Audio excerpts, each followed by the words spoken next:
Okay, sorry for the interruption.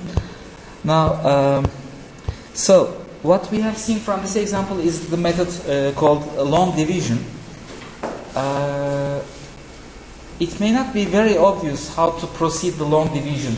By which kind of a multiplication do I get, the cancelling term, etc.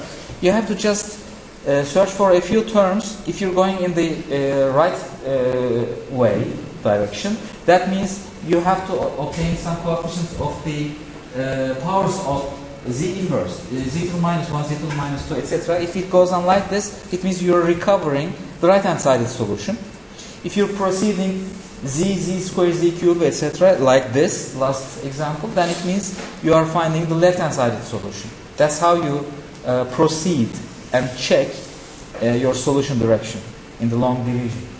And I quite like asking long division questions. That's an interesting thing to proceed. So long division is a method to transform your z function into a z polynomial. But it's not the only way. It's possible if everything is in the form of a fraction like this. And you must check your results with the direct inversion. Because we of course know the inverse z transform of this one from the tables. Just compare it. But I will ask a question for you to find the inverse z transform, the time domain function, using long division. I deliberately indicate that. Using long division. So I want you to show me these steps, a few of these steps. And from there you say that, okay, the answer is that. Alright? So long division is a method. Another method is the utilization of Taylor expansion. And sometimes you just have to use the Taylor expansion because these things don't exist in the tables. If you encounter a surprising z transform like this, then what are you going to do? By the way, do you see that the pole of this expression is at z is equal to where? Where is the singularity of this thing? At which value of z do we have a singularity? Minus 1 over 8. Exactly, minus 1 over 8. Because if you make this thing minus 1, then it would make a log 0. And log 0 is the singularity point. That is the pole. 1 over a, minus a. Excuse me, it's not 1 over a. You want to make minus 1 over a this thing, z inverse, which means z is equal to minus a. So z is equal to minus a is the pole. But it gives you the same region of convergence for the right-hand sided solution because you don't say magnitude of z is greater than minus a. That would be an error because a radius is a magnitude and minus a is on the left-hand side, but the radius of that thing would still correspond to a. So you have to take the absolute value of minus a, which is the same as the absolute value of a. And that's why I'm indicating the region of convergence as magnitude of z is greater than magnitude a. The minus 1 point for this kind of an expression in an exam would be if you write z greater than minus a. Okay? That's a very common mistake that you may make. Because the magnitude is not minus a, it's the magnitude of a. Any questions? Okay. So this is an interesting z transform. Let's come back to our discussion. How can we invert it? If z is greater than magnitude z is greater than magnitude a, then a z inverse this thing in magnitude is less than 1, we can say. Because when z is greater than a, the magnitude of z is greater than a. So 1 over z will be smaller than a. It will be compensating to make everything combined as a multiplication in the magnitude to be less than 1. So what I'm really trying to make is, I'm trying to make this thing like alpha or something, which is less than 1 in magnitude, and the Taylor expansion of 1 plus alpha or 1 plus x can even make it x. logarithm of 1 plus x has a simple Taylor expansion which also exists in the tables of calculus books. And you can also extract it if you don't remember that. In the exam, you may have some time to just find the Taylor expansion of this thing. Logarithm 1 plus x for an x magnitude less than 1 is for n from 1 to infinity. So that's why it's a right-hand sided solution. Minus 1 to the power n, x to the n over n. Sorry, this is minus 1 to the power n plus 1. If x is less than 1 in magnitude. This is the Taylor expansion. Honestly speaking, I captured this formula from the calculus book. I mean, I didn't work out for that. And I just sincerely hope that if you don't remember the Taylor expansions of some certain expressions like this, you can extract the formula within like 5 minutes or something, hopefully. So since this is the Taylor expansion of logarithm of 1 plus x, now the x of z, which is logarithm of 1 plus a z inverse, will be the same expression, and from 1 to infinity minus 1 to the power n plus 1 a z inverse to the power n, which is a to the power n, z to the minus n. You can write it like this, divided by n. Now, can you, without any further computations, can you directly tell me what x of n is now? First of all, n is x of n is something which starts with an expression z to the minus 1 and then z to the minus 2, z to the minus 3. So n starts from 1. It doesn't start from 0. Let's write it piecewise.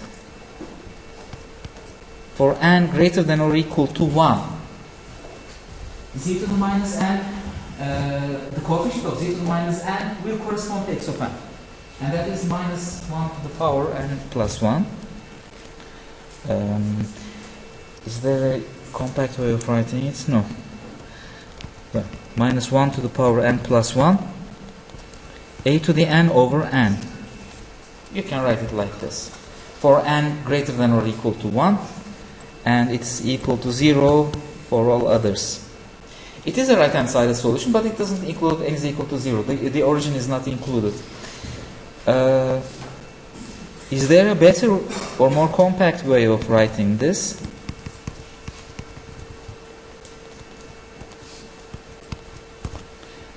Now I cannot write u of n, but I can say u of n minus 1, for example. 1 shifted towards right. So that's it, x of n. 10 points. And how did I do that? I just used the Taylor expansion formula of the logarithm. There are a few more ways to approach such difficult problems. For example, you may know the derivative of that. Do you know the derivative of logarithm of f of x from calculus? Or the integral?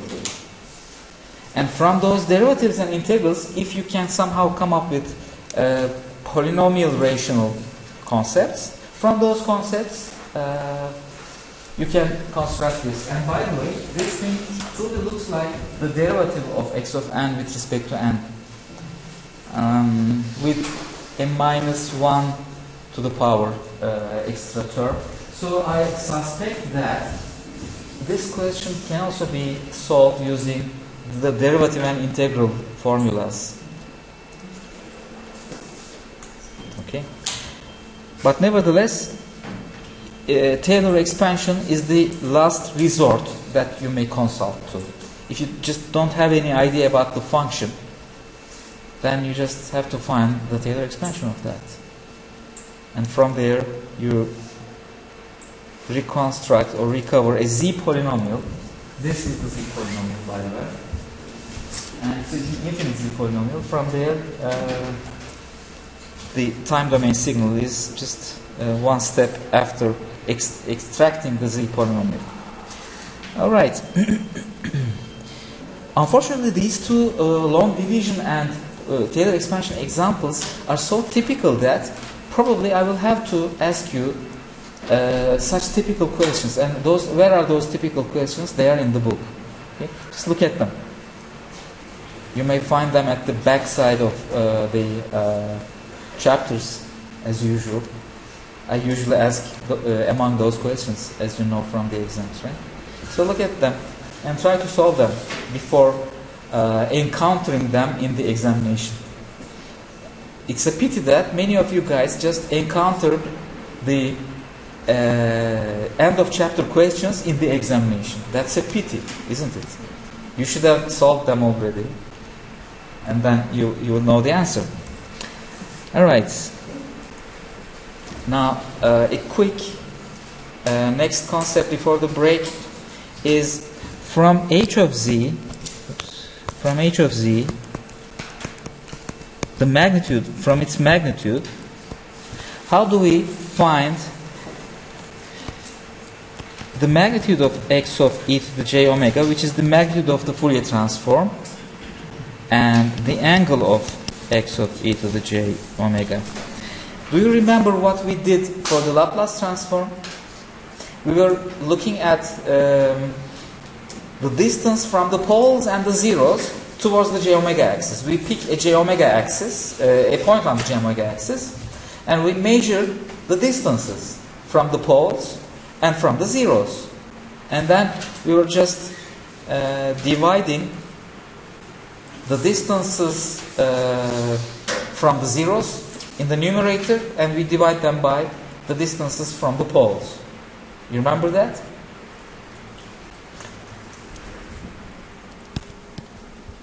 In the x of s towards h of j omega magnitude expression, we had some poles and some zeros, and we pick a point on the j omega axis which determines the frequency omega, and the distance here was the denominator, the distance to the zero was the numerator, and magnitude of h of j omega was numerator over denominator times a constant.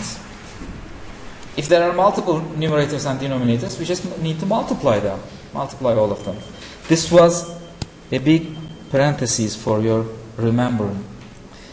Now the situation is quite similar in the case of the Z transform, but we don't have a j omega axis. What would you expect? What's the counterpart of a j omega axis on the Z plane? On the S planes, we have j omega. Yes, r times e to the j omega, but that means sigma plus j omega. So its sigma is 0, which means it is not r times e to the j omega, it is simply e to the j omega. So the j omega axis here would translate into the unit circle with a radius equals 1. That is the j omega axis. That circle, the unit circle, is the j omega axis on the Z plane.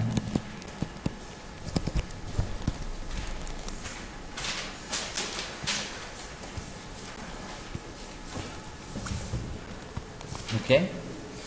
This unit circle is the j omega axis that we're looking for. And we don't indefinitely traverse or walk from minus infinity to plus infinity all along the axis. Along this circle, we come back to the same point after some time. After omega increases by an amount of multiples of 2 pi, you come to the same point.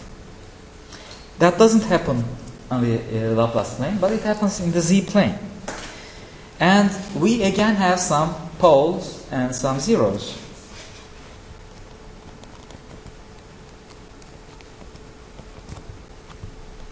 let's make it real so that everything is in the conjugate pairs.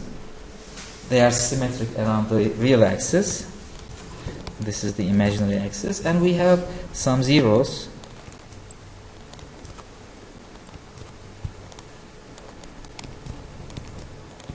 And let's have a pole here too.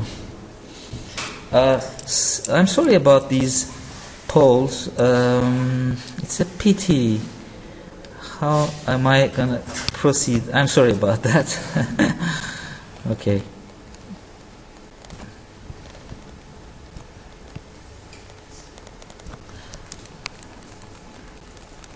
The window here is quite small, and the pen is not very accurate. So it's supposed to be a circle, that ugly thing. Sorry. But what I wanted to do by erasing the previous one is I wanted to make these poles inside the unit circle, so that let's assume that the right-hand side of the solution would correspond to something stable. Because if we have a stable and causal system, then the poles of it must be inside the unit circle. Like saying they must be on the left-hand side of the Laplace plane. Now, how are we going to proceed? The way to proceed is quite similar to the previous case.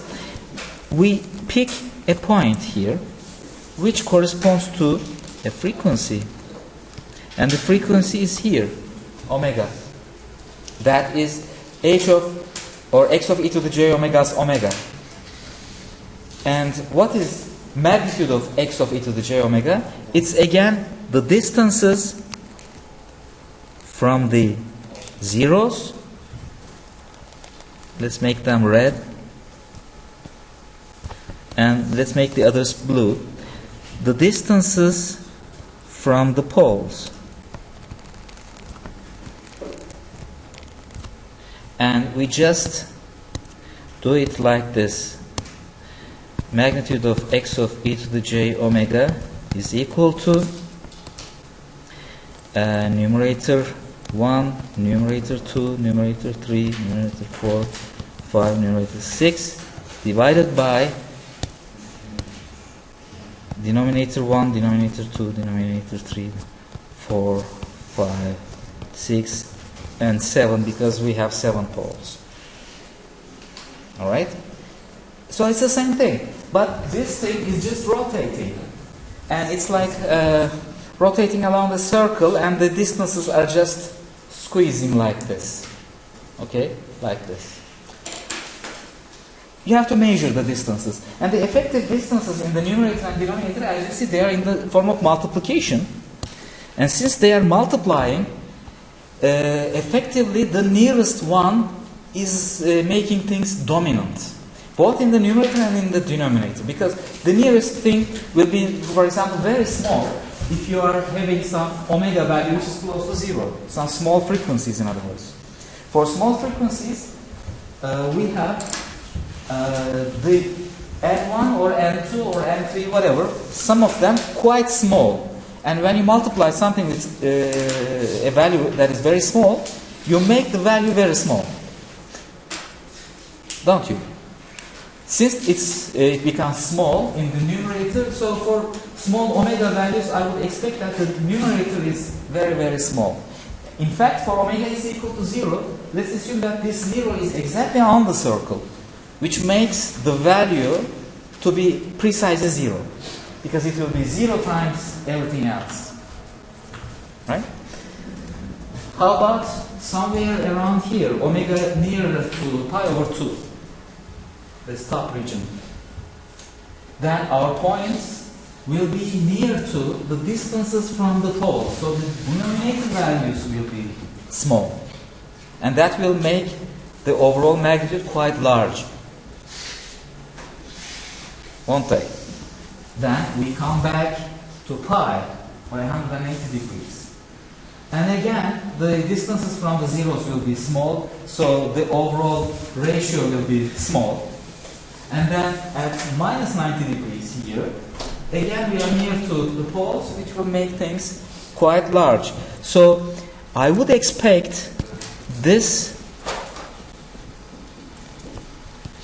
x of e to the j omega magnitude expression to be something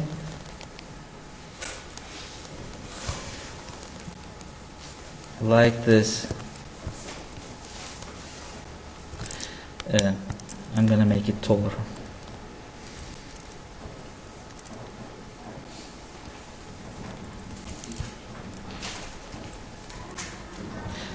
And to the left hand side, similar.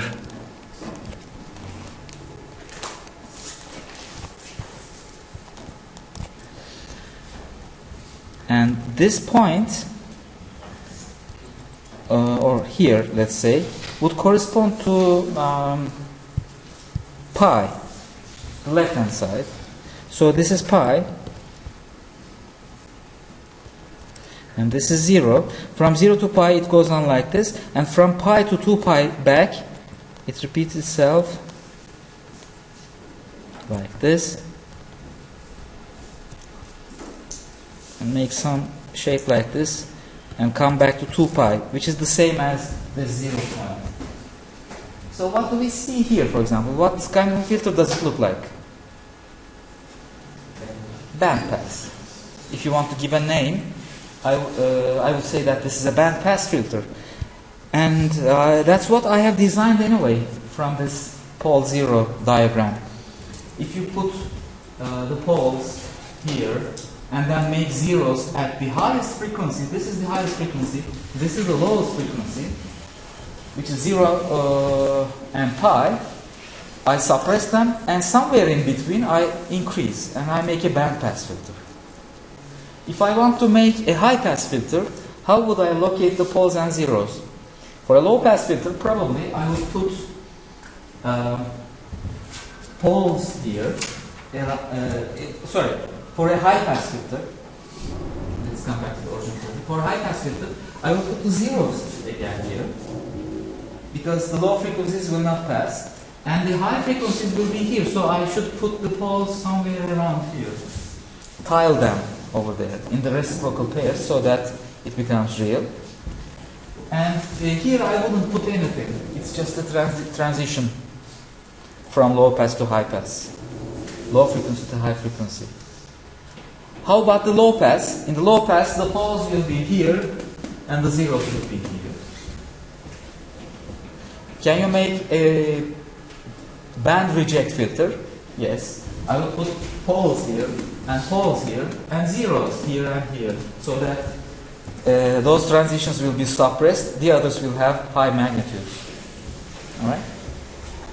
So from the pole 0 plot pattern, you can immediately understand which frequencies are emphasized and which frequencies are suppressed. The frequencies for the angles that are close to zeros will be suppressed. The angles that are close to the poles will be amplified. And the angle is among the 2 pi, where 0 and 2 pi correspond to the low frequencies, DC, and pi correspond to high frequency. Everything between 0 and pi, or pi and 2 pi, will correspond to mid-range frequencies. That is the characteristics of this expression. So will you be able to understand or give a name to the filter if I just give you some poles and zeros, if I draw deliberately by hand? Can you identify what it corresponds to, band pass, low pass? Can you roughly sketch the magnitude spectrum like this? Alright, because that's what I would expect. Very roughly, of course. Again, unfortunately, we don't have the applets of these things anymore, but I used to have two Java applets, which could be used for designing filters in the Laplace plane and filters on the Z plane. And it also uses that expression with those color legends. You just inserted zeros and poles like that, and then the applet was just moving a point on the unit circle, and rotating it. And while rotating that, it was traversing along here, so you know where you exactly are. That would be quite pedagogic to have that applet. Unfortunately, I don't have my domain anymore. Similar to the Laplace, there is also an angle counterpart, because it's not only the magnitude that you're interested in, you also have the angle term, which is this. So the magnitude is here, the angle is here, and the angles are angles of these lines, red and blue lines, with respect to the horizontal axis, and you have to add the angles from the zeros, and you have to subtract the angles from the poles. That would correspond to an angle term. Usually those angle terms are in the form of arctangents. A lot of arctangent summations. Arctangent of this red, plus arctangent of this red, plus arctangent of this red, plus that of these three reds, minus the arctangent of this blue angle, that blue angle, with respect to the horizontal, of course. Okay, the positive angles I'm talking about, in the counterclockwise direction angles. But since they don't reflect the characteristics of the filter, I'm not very much interested in those expressions, and I will not ask that. I mean, I'm not interested in the angles. But you have to be very careful about how to draw the magnitudes to give a name to the filters in this expression. And as an example, before the break, I'm just gonna draw it, and I'm asking you to think about it.